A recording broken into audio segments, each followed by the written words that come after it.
Hello students, welcome to our channel Aha Zindagi seated point.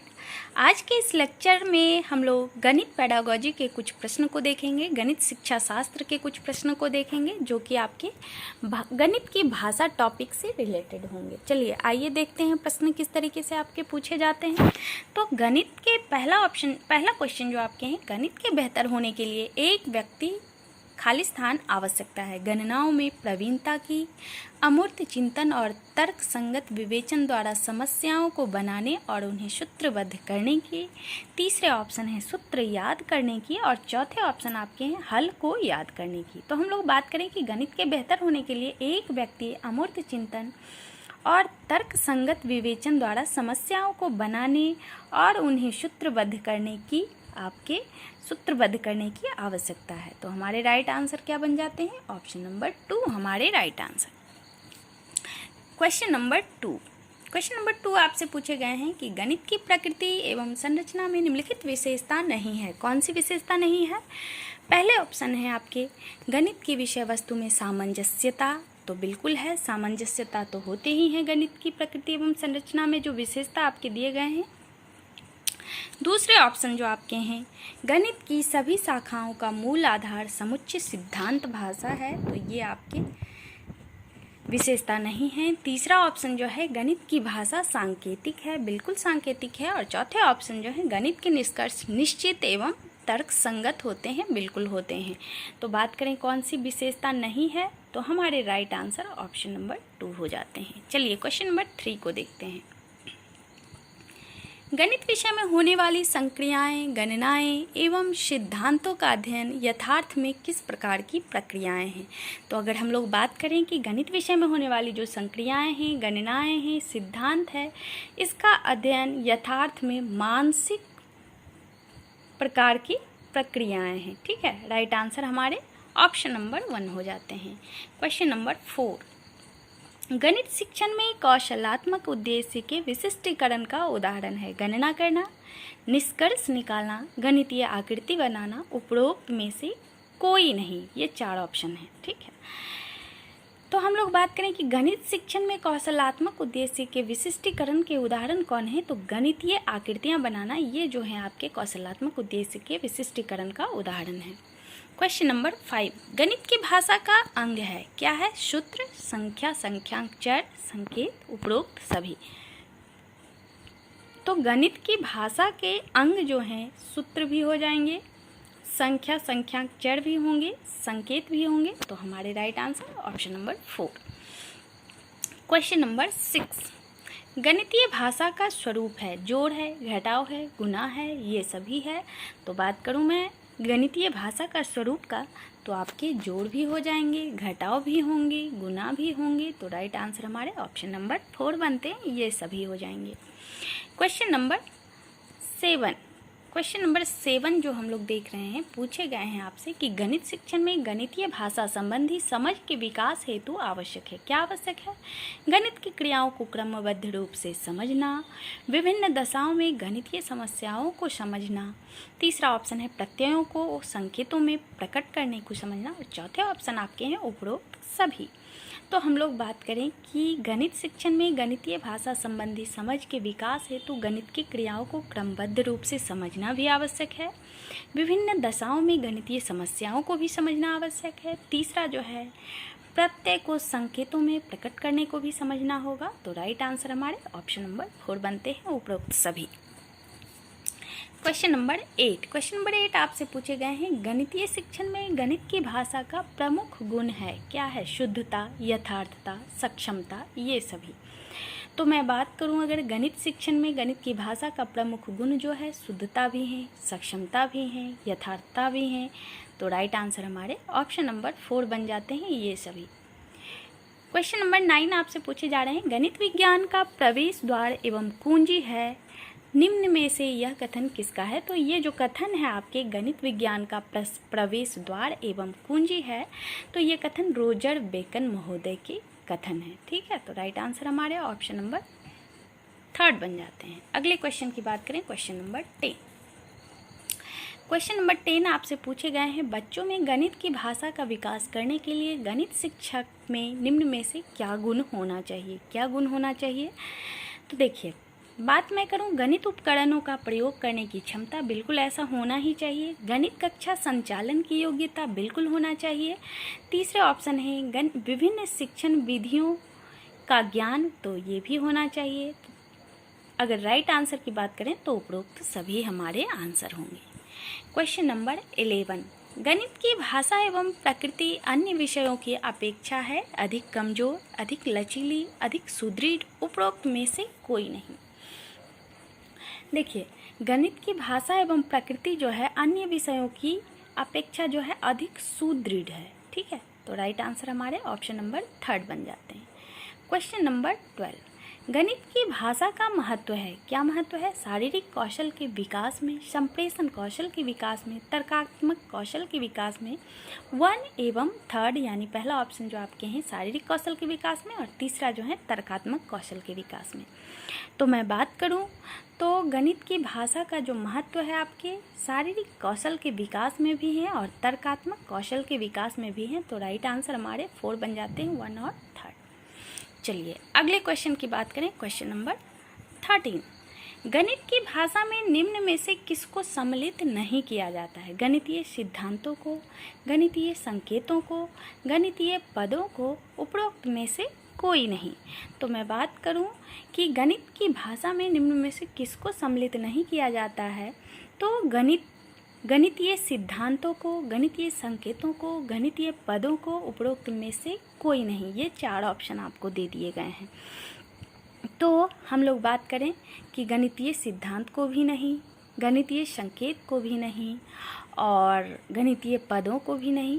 तो right answer उपरोक्त में से कोई नहीं। चलिए अगले क्वेश्चन की बात करते हैं। क्वेश्चन नंबर 14, निम्न में से कौन से विकल्प में गणित की झलक है? राम और सीता जा रहे हैं, श्याम हापुड़ जा रहा है, यात्रा के दौरान मीरा ने 10 किलोमीटर की दूरी पैदल तय की और चौथे ऑप्शन है आपके श्याम और मोहन दोनों भाई हैं। तो हम लोग बात करें ऑप्शन नंबर 3 की, तो इसमें आपके देखिए गणित की भाषा का झलक दिख रहा है आपको, 10 किलोमीटर की दूरी पैदल तय की है। तो राइट आंसर हमारे ऑप्शन नंबर 3 बनते हैं।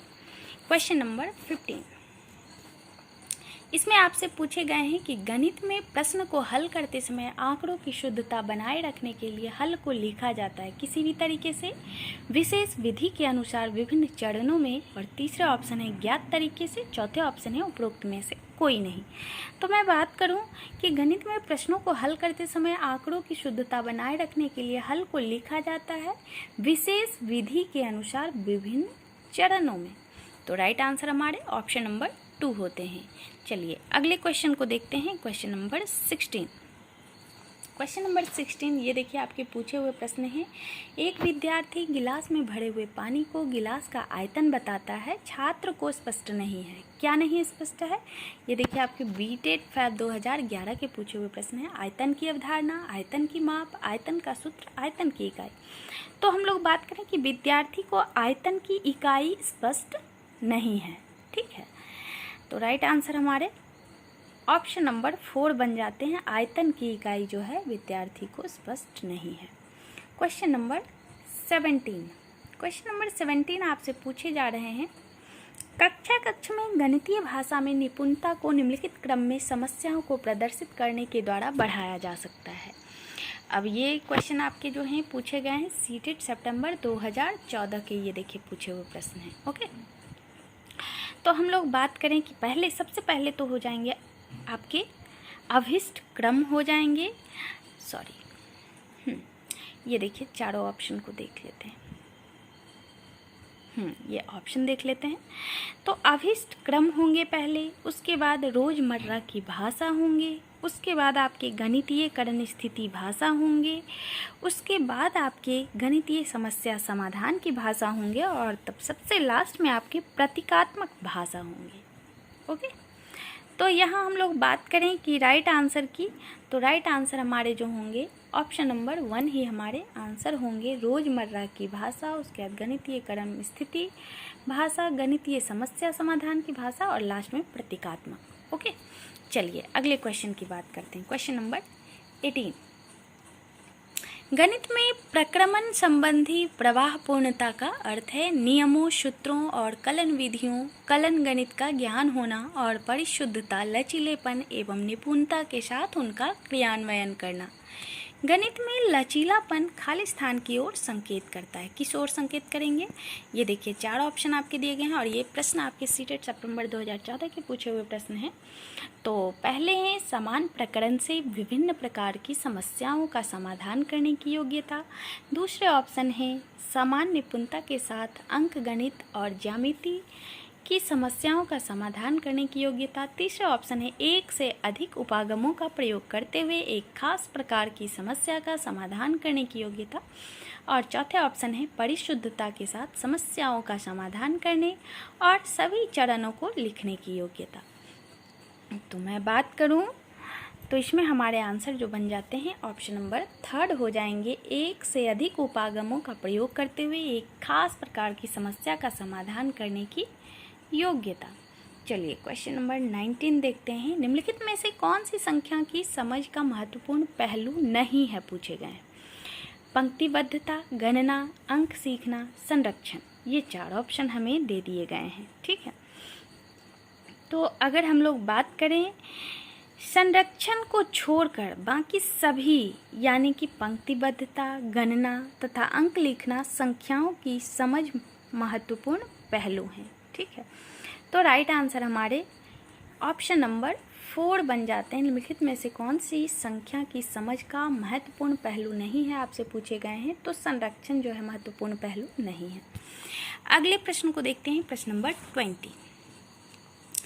कक्षा सेकेंड के शिक्षक ने योग जोड़ के निम्नलिखित शाब्दिक प्रश्न को विद्यार्थियों को हल करने हेतु दिया।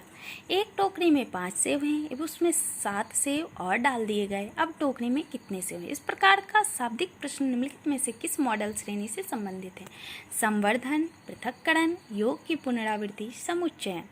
तो इसमें हम लोग बात करें कि ये जो है समुच्चयन श्रेणी से संबंधित है। हमारे राइट आंसर ऑप्शन नंबर 4 बनते हैं। अगले प्रश्न को देखते हैं, प्रश्न नंबर 21। गणित संचारण उल्लेख करता है, क्या उल्लेख करता है? ये देखिए सीटेट फैब 2016 के पूछे हुए प्रश्न है। पहला ऑप्शन है गणितीय विचारों को समाहित और संगठित करने की क्षमता। दूसरा ऑप्शन है समस्याओं को सुलझाने की क्षमता। तीसरा है गणित प्रश्नोत्तरी में भाग लेने का कौशल। और चौथे ऑप्शन आपके जो हैं गणित के कक्ष में बोलने की क्षमता। तो मैं बात करूं कि गणितीय संचारण उल्लेख करता है गणितीय विचारों को समाहित और संगठित करने की क्षमता। हमारे राइट आंसर ऑप्शन नंबर 1 बनते हैं। अगले प्रश्न को देखते हैं, प्रश्न नंबर 22। प्राथमिक स्तर पर शिक्षार्थियों के प्रतिचित्रण का संदर्भ पढ़ाने के लिए निम्नलिखित में से कौन सा कथन सत्य नहीं है पूछे गए हैं, ठीक है। ये प्रश्न आपके सीटेट सितंबर 2016 के पूछे हुए प्रश्न हैं। अगर मैं बात करूं इसमें कि प्राथमिक स्तर पर शिक्षार्थियों के प्रतिचित्रण का संदर्भ पढ़ाने के लिए निम्नलिखित में से कौन सा कथन सत्य नहीं है की बात करूं तो देखिए फर्स्ट कथन की बात करूं, प्रतिचित्रण अनुपातिक विवेचन को प्रोत्साहित करता है, बिल्कुल करता है। दूसरा, प्रतिचित्रण गणित पाठ्यक्रम का भाग्य नहीं है, तो यही हमारे आंसर हो जाएंगे। ये जो कथन है सत्य नहीं है हमारे। तीसरे ऑप्शन, प्रतिचित्रण का गणित के कई विषयों से समाकलन किया जा सकता है, बिल्कुल किया जा सकता है। चौथे ऑप्शन है प्रतिचित्रण स्थानिक चिंतन को बढ़ाता है, ठीक है। तो हमारे राइट आंसर ऑप्शन नंबर 2। अगले क्वेश्चन को देखते हैं, क्वेश्चन नंबर 23। आकृतियों के निम्नलिखित पहलुओं में से किसका प्राथमिक स्तर से कोई संबंध नहीं है? पहले ऑप्शन है कोण, दूसरा ऑप्शन है सममिति, तीसरा ऑप्शन है चौपर, चौथा ऑप्शन है प्रतिरूप। ये प्रश्न आपके देखिए सीटेट सितंबर 2016 के पूछे हुए प्रश्न है। मैं बात करूं कि आकृतियों के निम्नलिखित पहलू में से किसका प्राथमिक स्तर से कोई संबंध नहीं है, तो कोण का प्राथमिक स्तर से पर कोई संबंध नहीं है। कोण जो है आगे की क्लास में पढ़ाई होती है। चलिए अगले क्वेश्चन की बात करूं, क्वेश्चन नंबर 24। कोई छात्र 5050 को 550 लिखता है, इसका अर्थ है स्थानीय मान की अवधारणा स्पष्ट नहीं है, संख्याओं का ज्ञान नहीं है, गणित का ज्ञान नहीं है, जोड़ का ज्ञान नहीं है। ये 4 ऑप्शन हैं। तो हम लोग बात करें कि जब कोई छात्र 5050 को 150 लिखता है तो इसका अर्थ है कि छात्र को स्थानीय मान की अवधारणा स्पष्ट नहीं है। ओके, तो इसी के साथ आज का ये हमारा लेक्चर जो है यहीं पे कंप्लीट होते हैं। और ये 24 क्वेश्चन हम लोगों ने डिस्कस किए, काफ़ी इम्पॉर्टेंट प्रश्न है। तो आप लोग अच्छे से पढ़ाई करें और प्रिपरेशन को जारी रखें। चलिए, तो इसी के साथ हमारा ये लेक्चर कंप्लीट होता है। अब तक आपने हमारे इस वीडियो को देखा, आपको हमारा ये वीडियो हेल्पफुल लगा तो जस्ट हमारे इस वीडियो को लाइक कर दें।